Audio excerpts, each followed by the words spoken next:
مولاي صلي وسلم دائما. نماز کا واقعہ سنا دو نا, ہاں لیکن میرا ساتھ دینا میرے دوستوں.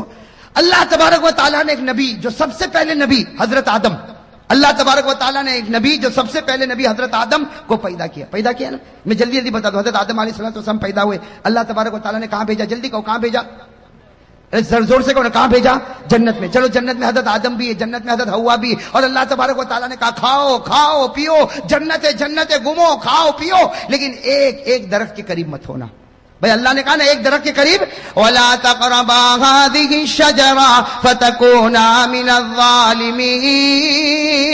اللہ تبارک و تعالیٰ نے فرمایا آدم و حوا جنت میں کھاتے رہو پیتے رہو گھومتے رہو, لیکن ایک دانے کے قریب, ایک دانے کے اوپر ایک بات بتا دو, وہ کتنے دانے تھے جس سے حضرت آدم کو روکا گیا تھا؟ بھئی پورا درخت نہیں تھا. اللہ تعالیٰ نے کہا پوری جنت ہو کہاں سے کہاں تک جنت. اللہ نے کھا پی. 3 دانے تھے گیہوں کے چھوٹے چھوٹے, گیہوں جیسے. اللہ نے کہا بس یہ 3 دانے مت کھانا. لیکن آدم کو کس نے بھڑکایا؟ شیطان نے. کس نے بھڑکایا؟ اور شیطان بھی بڑا چالو ہے. ڈائریکٹ آدم کو نہیں بھڑکایا, پہلے کس کو بھڑکایا؟ اور بیوی بولے تو آدمی کرے. پہلے کس کو بھڑکایا؟ بیوی. تو بیوی نے کہا کہ کھا لو. تو آدم تو بیچارے گھبراتے تھے, کہا میں نہیں کھاؤں. کتنے دانے تھے؟ تو بیوی نے کہا, بیوی نے سنا, بیوی نے کیا کہا؟ بیوی نے کہا کہ 3 دانے ہیں, ایک کام کرو 2 میں کھا لیتی ہوں, ایک تم کھاؤ. اپنے لیے کتنا رکھا؟ بیوی بڑی چالاک ہوتی نا, کہا میرے لیے ڈبل, میں 2 کھاؤں اور تم. اب کیا کرے, کھا لیا. بیوی نے کتنے کھائے؟ 2. اور آدم نے کتنا کھایا؟ 1. بیوی نے عورت نے کتنا کھایا؟ ڈبل. مرد نے کتنا کھایا؟ ہاں. تو اللہ تعالیٰ نے بھی فیصلہ کر دیا, آج جب وراثت تقسیم ہوتی ہے تو کہتے ہیں مرد کو ڈبل عورت کو سنگل. ارے فیصلہ ہو گیا نا, آج جب وراثت تقسیم ہوتی ہے تو مرد کو للذکر مثل حظ الانثیین, مرد کو ڈبل عورت کو سنگل. کیوں؟ اس طرح تمہاری ماں نے ڈبل وہاں کھا لیا تھا. اور وہ حضرت آدم نے کھایا, جو دانا کھایا نا اس میں کچھ نہیں نکلا. سننا, حضرت آدم نے جو دانا کھایا اس میں کچھ, اشارے میں سمجھ لو, کچھ نکلا. اور ماں حوا نے کتنے دانے کھائے؟ ایک کو دبایا نا تو پانی نکلا, دوسرے کو دبایا تو خون نکلا. ایک کو دبایا, کتابوں میں لکھا فتح الباری میں, ایک کو دبایا تو پانی نکلا, دوسرے کو دبایا تو خون نکلا. اللہ تعالیٰ نے بھی کہہ دیا تو نے دانے کا پانی بھی نکالا, دانے کا خون بھی نکالا. اللہ نے عورتوں کی آنکھوں میں جتنا پانی دیا نا 99% دیا, مردوں کو 1% دیا. اس لیے دیکھا ہو نا عورت روتی کہ نہیں روتی؟ ارے آپ کی بیویاں نہیں روتی؟ تھوڑی بات میں آپ نے دیکھا وہ ایسا روتی جیسے اس کے اوپر کوئی ماتم ہو گیا ہو. وہ مرد کے اوپر مصیبت پر مصیبت آئے رونا نہ آئے, اور عورت کو تھوڑی بات پر تو اللہ نے خون بھی ان پر مسلط کر دیا اور پانی بھی ان کے اوپر مسلط, جیسی کرنی ویسی. ارے بات سمجھ میں آ گئی کہ نہیں آئی گئی؟ ہاں تو بات چلو. حضرت آدم علیہ السلام جنت میں, اللہ تبارک و تعالیٰ نے فرمایا دانے کے قریب مت ہونا. حضرت آدم بھی قریب ہو گئے, حضرت حوا بھی قریب ہو گئی. اللہ تعالیٰ ناراض ہو گیا. بھائی سننا, نماز کے بارے میں بتا رہا ہوں. اللہ تعالیٰ ناراض ہو گئے. اللہ تعالیٰ نے فرمایا اب جنت میں نہیں رکھوں گا, اب زمین پر جانا ہوگا. آدم بھی دنیا میں آ گئے, حوا بھی دنیا میں آ گئی. حضرت آدم اور حوا دونوں کے دونوں کہاں پر؟ اب میرے دوستو اللہ تعالیٰ نے دونوں کو الگ کر دیا, آدم کو بھی الگ اور حوا کو بھی الگ. کتنے سال تک؟ 300 سال. ارے کہو نا کتنی جدائی ہو گئی؟ 300 سال میاں بیوی میں جدائی. خیر جدائی ہو گئی. اب سننا, حضرت آدم علیہ السلام 300 سال روئے. سننا کتنے سال روئے؟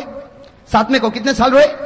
300 سال رونے کے بعد ایک صبح ایسی ہوئی, اللہ تبارک و تعالیٰ کو رحم آیا. اللہ تبارک و تعالیٰ کو 300 سال رونے کے بعد ایک صبح ایسی ہوئی, بالکل صبح کا وقت, اللہ تبارک و تعالیٰ کو رحم آیا. اللہ تعالیٰ نے کہا اے آدم آج میں تجھ کو معاف کرنے والا ہوں. اے آدم آج میں تجھ کو معاف کرنے والا ہوں, لیکن ایک دعا میں بتاتا ہوں, تو پڑھے گا میں معاف کروں گا, اور صرف تو نہیں قیامت تک کوئی بھی پڑھتا جائے گا میں اس کو معاف کرتا جاؤں گا. بھئی دعا بتائی کہ نہیں بتائی؟